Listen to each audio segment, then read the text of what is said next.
Hello, my name is Daniel, and today we'll be having another video, but instead of talking about coins or silver coins, we'll be transitioning to banknotes.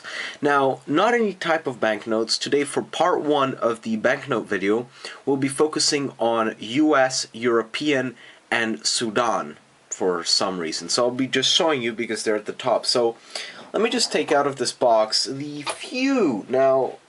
just a few banknotes that I have lying around here.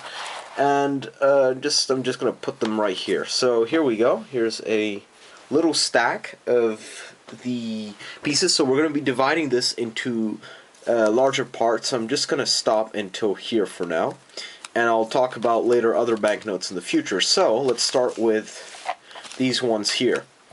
Alright, let me get these out of the way, or whatever. I'll just put them here. So this is everything that you'll see in part 2, 3, whatever, and this is for today's video. So let's take a look at the euro. Now, I'm sorry I don't have any other banknotes. I will go to the bank and I'll get some 500s, I'll get some 200s later. But for now, let's just stick with the 50s for the moment. So as you can see, I can tell you a little bit of a short detail. Both of these are 50 euro banknotes. This is how they look like here in Europe. You can use them in basically every country that is part of the European Union.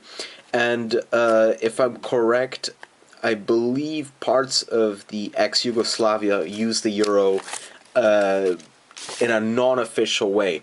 So my point being is the euro has their own serial numbers. Now the serial numbers actually tell you the country which they were made in, or the country that they're basically made for.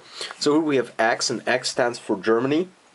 I believe Z stands for Spain, but I'm not 100% sure, so I'll get back to you with that one. But I'm 100% sure that this is Germany. Every single country has their own little identifier. So that's with euro notes too. Just this is 100 euros in euro notes. Right, moving on, let's go to the dollars. Now, I use dollars a lot with my clients and when I go to the US, which is pretty much every year. So here's just a odd $100 note here. Not in the best condition, but you know, spending money, 1996. The series are actually written on the banknote. So as you can see, this is a normal 100. They are actually speculating on making another 100, and there was a YouTube video showing the new 100. But I can tell you that this will not be coming out anytime soon because these guys at the mint made it too difficult for them to print it correctly.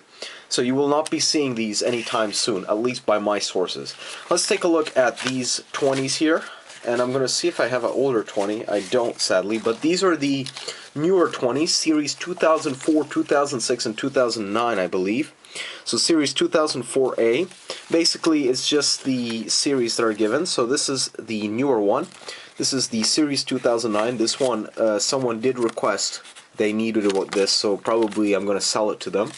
Otherwise, here is a series 2006. Now, since 2004 they made these colorful, and it's nice to have them. I find them kind of pretty, and it's a lot easier to distinguish with just, you know, plain banknotes, because you can distinguish with difficulty a 1 between 100. So remember, because they have the same size, if you're, you know, having trouble, you cannot know which one is which, and you can get ripped off and change, or, you know, just in general. So these are new banknotes. These are banknotes I use every single day, at least when I'm in the US or when I do trading with people.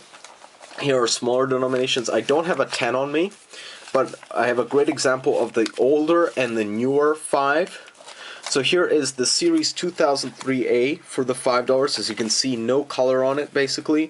Just the colors green and black and white, basically. So it's an okay bill. I never really liked the $5 bill, at least that version.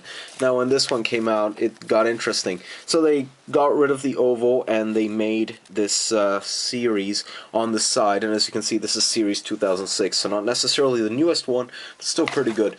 Now, all of us pretty much know the $1. The back design has been the same for many years, and I'll be showing you now older banknotes. But yeah, this is the current banknote of the US, series 2006. I have only 2006 series, but at the moment. Or maybe I have a 2009 series. I'll find it later. I don't know where I put it. But anyway, point being is these are just the normal circulation money that I use either with my clients or when I, you know, go through and I have to do, you know, shop in the US or whatever I have to do. So anyway, point being is, now let's look at coins and banknotes that I actually don't want to put into circulation. So in this case, banknotes. Let's take a look. This is a red seal.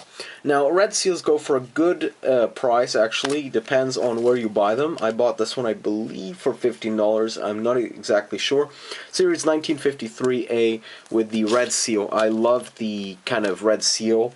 And another one right here. Also a very old banknote. This is was a normal circulation banknote, Federal Reserve note, as you can see, a 1934 A series, and with this interesting design shape. As you can see, normally the bills have a much darker tone to them if we compare them to the shade of green. So definitely a nice banknote. Both of these I have them cased because for me they're quite valuable. I have here another red seal, a $2 red seal, 1953.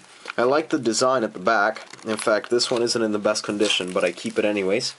These ones here, you can get them at the bank in certain states, and they are legal tender, but most people don't believe that they exist. But here we go. Here's the newer series. In fact, I have a 2003 series somewhere over there, but this is 1976. So this is the first time they did with that series. Now, this is where it gets interesting. Silver certificates. I really love silver certificates. I have a few of them, I believe. So here we have 3 of them. As you can see, the design is exactly the same, or at least most of it, except if you look at a number here.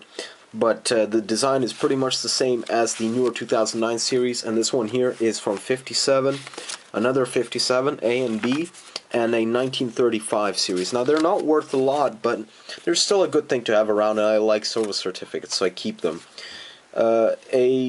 Looks pretty much like today's banknote, but in reality this is not from this decade, or in any way this century.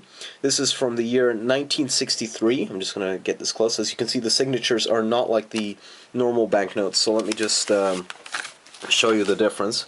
So you can see this is the signatures of today's, and these are the older signatures. So let's not get these mixed up. And last US one I have here is a 1981. Now this one's normal circulation, but I found it in my change, so I kept it. So this is something that I'm not going to put back into circulation. Otherwise, here I have just a few banknotes that got in the way between the Sudanese ones, so I can show you this. This one here, I believe, is from Uzbekistan. A really nice, well, almost squarish looking banknote, so I like this one, and I'll keep hold of it unless someone wants to trade it with me. I have here a very crisp note from Eritrea, so right next to Sudan, and this is the series 1997, but they still use this today, and I know this because I went to in 2011 I was in Eritrea. Now, some Australian banknotes here on the side. This one is very common. This one is worth $10. You can get it at the bank if you do exchange. But these are the ones that are quite expensive. Now, these ones here are not the normal $5. These ones here are the 2000 series, the year 2000 series that have the special designs on them. So these ones were in circulation, but I will never put them in circulation again if I do go to Australia again. Now, let's take a look at Sudan. Now, this is where it gets interesting because I've had a lot of buyers interested in the country of Sudan. I don't know why. I think that it's maybe because of what is going on and that the banknotes are hard to find, but I have the entire set here available, and as you can see here, the 2s are actually pretty rare, but I'm just going to get this organized. So 1, 2, 5, so the 1, 2s, and 5s. Pounds. Let me get a crisp 10-pound note, like that. Here's a 10-pound, 20, and 50. I believe that's all of them. Then I have some extras here, some 10 pounds. If you're interested in getting a good 10-pound note from Sudan, do inbox me or message me or whatever. And I have also here a 2-pound extra, a 1-pound, and all of these were from my trip of last year when I went to Sudan for political reasons. So of course here we go, the 1, 2, 5, 10, 20, and 50. Let me just try and turn these around. This is how their designs look at the back. Now, do take in mind that these are the older series notes. In fact, 2 months after I left, in July, they changed the banknotes. So now, this is the older series, but now it's going to be the exact same price. So don't expect that just because you get these are worthless. You can still trade them in the bank if you do go to Sudan, but just they have a newer series. But this was the series 2006 and was in circulation till July 2011, I believe. So here is the back, and I hope you enjoyed this video. So today you've seen pretty much different countries, and we will continue looking for the next series at a lot of different countries, and some of them are worth quite a lot, and I'll talk more about this banknote till next time. So thanks a lot for watching, and have a great day.